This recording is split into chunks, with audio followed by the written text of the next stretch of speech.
John, thank you very much indeed. A very good morning to you. For us to start feeling a little bit Christmassy, certainly in certain parts of the country, there's going to have to be quite a sea change in the weather. These are some of the highs that were achieved Monday to Friday across the British Isles. In fact, you'll notice that most of the highs were recorded across the central and southern areas there, down as far as Jersey, Teignmouth, towards the latter end of the week. 15 degrees, well above the seasonal average. But you can get quite a variety of temperatures at this time of year. I've just taken out Tuesday here to show you what a contrast. In not a great distance here, we can have -12 overnight, the cold wintry face of Christmas and of winter, and looking away towards the south there by day with a mild flow of air coming in from the Atlantic, Torquay again above the seasonal average at 13 degrees.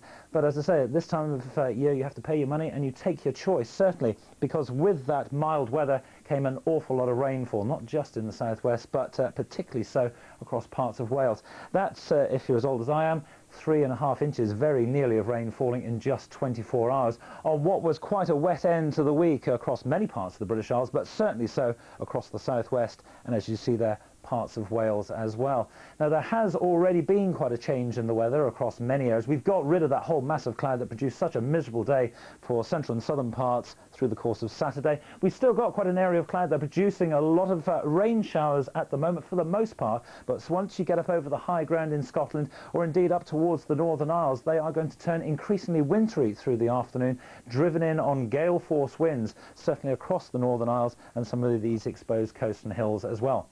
Elsewhere, the weather is somewhat a little bit more clement. Certainly, we've seen a fair amount of cloud-producing showers across the north of Wales down into the northwest Midlands through the morning. I think as the wind just begins to ease a little touch around towards the north, we may find 1 or 2 on the eastern coast of Scotland and maybe on the east coast of England as well, on what will not be a particularly warm afternoon.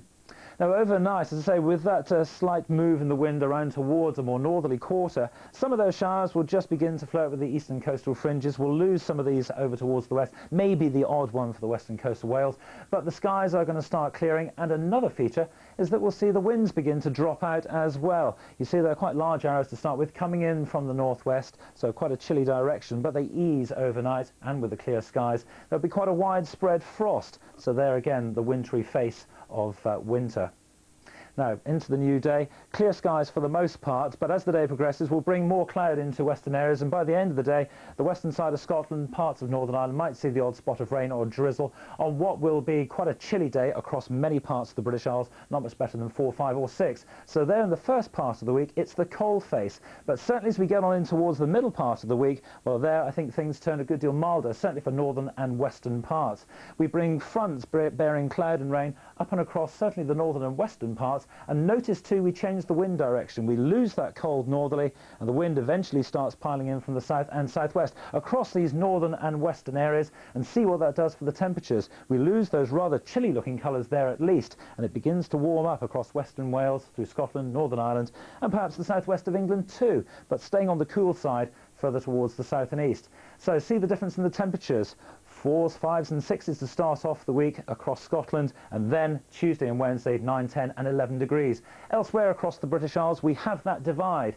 It looks as though it's going to be rather cloudy across central and northern areas, the very best of any sunshine, but staying on the cool side far down in that southeastern corner, and then the front rather just bugging this northwestern quarter as we move into the middle part of the week. Elsewhere a lot of cloud and still rather chilly down in the southeast, and then by Thursday we've got that band of weather beginning to topple its way in across the central belt of Scotland. To the north of it something slightly brighter, and then to the south the temperatures around about 9 or 10. So that's the way the week pans out, rather chilly at first, and then that transformation certainly for western areas by the middle of the week. John.